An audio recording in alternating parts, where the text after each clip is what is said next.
जय महाकाल दोस्तों, मेरा नाम है दीप्ति और आपका मेरे चैनल पर बहुत बहुत स्वागत है। आज मैं आप लोगों के साथ शेयर कर रही हूँ कि सावन का जो महीना है वो कब से शुरू हो रहा है और कब तक महीना है, कैसे हमें शिव जी की पूजा करनी है, हमारे भोले बाबा को मनाना है और क्या क्या आप कर सकते हैं इस सावन के महीने में और कितने सोमवार के व्रत इस बार पड़ रहे हैं और व्रत को आपको कैसे करना है और सुहागन महिलाओं को कैसे करना चाहिए और कुंवारी लड़कियों को जो कि इच्छित वर चाहती हैं उनको कैसे करना चाहिए। तो वो आज सभी चीज़ें आप लोगों के साथ मैं शेयर करूंगी, तो इस वीडियो के साथ बने रहिए। अगर वीडियो थोड़ा सा भी अच्छा लगे तो लाइक ज़रूर कीजिए, शेयर कीजिए और सब्सक्राइब नहीं किया हो तो सब्सक्राइब कर लीजिए, ऐसे ही बहुत ही यूज़फुल इन्फॉर्मेशन के लिए और पूजा पाठ की विधि के लिए। तो सबसे पहले तो आपको पता ही है कि जो सावन का महीना होता है वो शिव जी को समर्पित होता है, शिव जी के लिए विशेष माना जाता है। और जो शिव जी के भक्त होते हैं वो बहुत ही श्रद्धा से सावन के महीने का इंतजार करते हैं कि हम कब सावन का महीना आएगा और हम पूजा करेंगे, अपने भोले बाबा को मनाएंगे। जो शिव जी होते हैं, जो भोले बाबा होते हैं, शंकर जी होते हैं, वो भोले के बाबा होते हैं, वो आपकी छोटी सी छोटी कोशिश से भी प्रसन्न हो जाते हैं। अगर आप कुछ भी नहीं कर पा रहे हैं तो आप पूरे सावन के महीने में एक लोटा जल, सिर्फ जल, गंगा जल मिलाकर उन पर अगर आप समर्पित करते हैं तब भी वो तुरंत के तुरंत प्रसन्न हो जाते हैं। वो इतने भोले होते हैं। आप अगर श्रद्धा से, मन से उनकी पूजा करेंगे और अगर थोड़ी सी कोशिश और करेंगे तो आप पूरे अच्छी तरीके से उनकी पूजा कर सकते हैं। आप उनकी जो पूजा है वो आप घर पर पार्थिव शिवलिंग की स्थापना करके, उनका अभिषेक करके उनकी पूजा कर सकते हैं। धतूरा फूल, कनेर के फूल जो होते हैं पीले वाले, नीले वाले, और जो अकउआ के फूल होते हैं, ये सभी चीज़ें जो जंगली फूल फल होते हैं वो उनको बहुत ही प्रिय होते हैं। वो अगर अर्पित करेंगे, आप उनको बेलपत्र, शमी अर्पित करेंगे तो वो बहुत ही जल्दी जो है प्रसन्न हो जाते हैं, आपकी हर एक इच्छा को पूरी करते हैं। इस तरीके से घर पर आप शिवलिंग की स्थापना कर सकते हैं। मिट्टी के शिवलिंग बनाइए और उनका अभिषेक कर कर आप पूजा कर सकते हैं। एक बात का विशेष ध्यान दें, अगर आप घर पर मिट्टी के शंकर जी बनाकर उनकी पूजा कर रहे हैं तो डेली उनको आपको विसर्जित करना जरूरी है। घर पर शंकर जी जो बनाए हुए होते हैं मिट्टी के, उनको नहीं रखा जाता है रात भर के लिए, उनको आपको शाम को विसर्जित कर देना चाहिए। ऐसा माना जाता है, ये अच्छा होता है, शुभ होता है।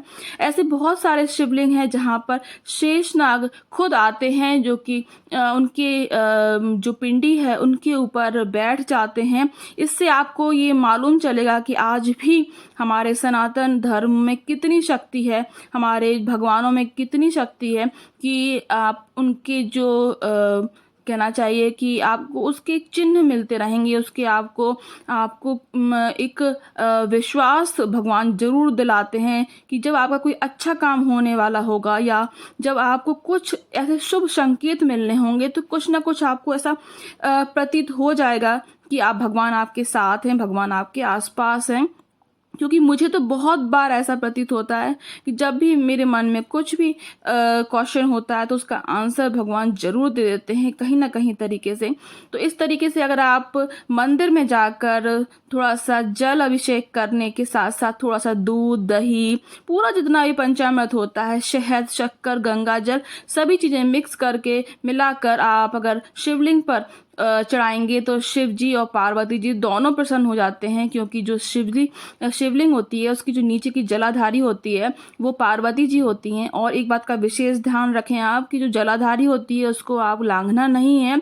और शिव जी की हमेशा आधी परिक्रमा होती है, तो आधी परिक्रमा कर कर आप लौट जाइए, उसको आपको नापना नहीं चाहिए।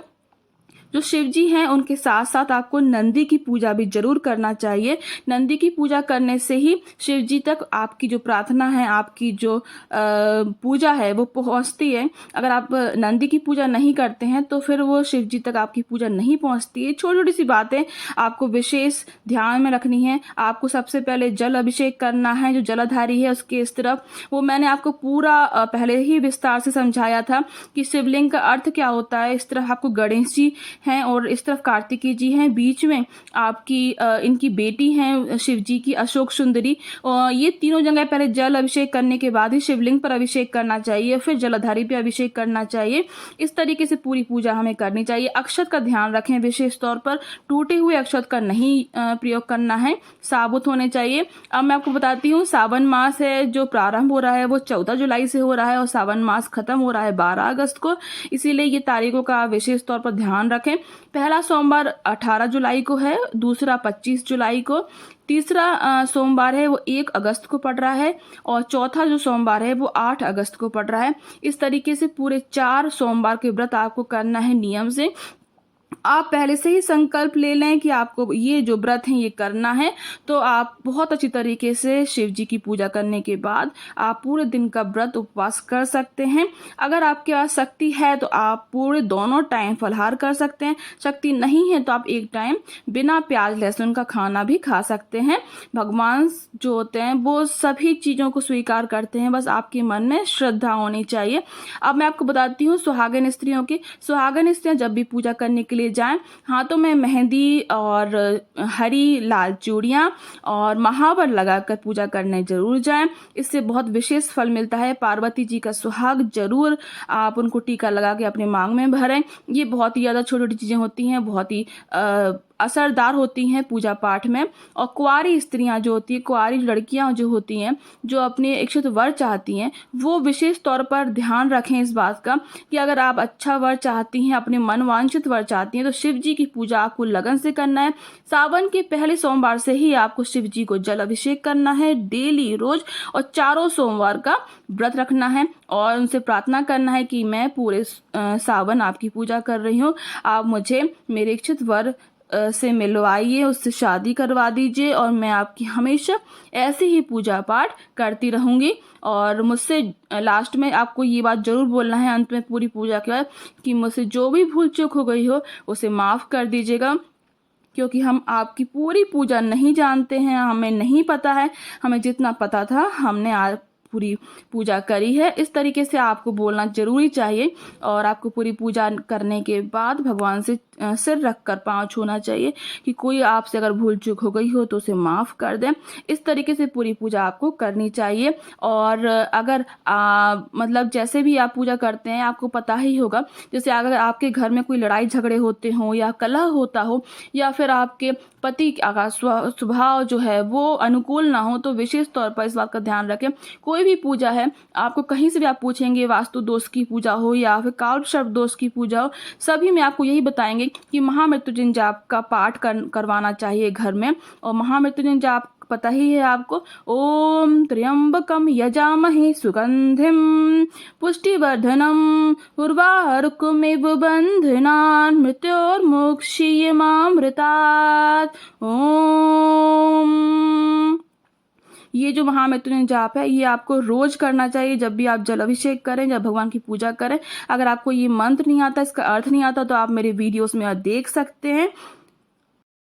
पूरे सावन के महीने में आपको पूरी श्रद्धा से व्रत रखकर पूजा करना चाहिए। आपकी हर एक इच्छा को भोले बाबा पूरा करेंगे, मेरी ऐसी ही आस्था है और ऐसा ही विश्वास है जो कि भगवान हमेशा पूरी करते हैं। तो आज का जो वीडियो है मैं यहीं समाप्त करती हूँ। आशा करती हूँ कि आपको ये जानकारी अच्छी लगी होगी। इस वीडियो को ज़रूर शेयर कीजिए। आपका बहुत बहुत धन्यवाद।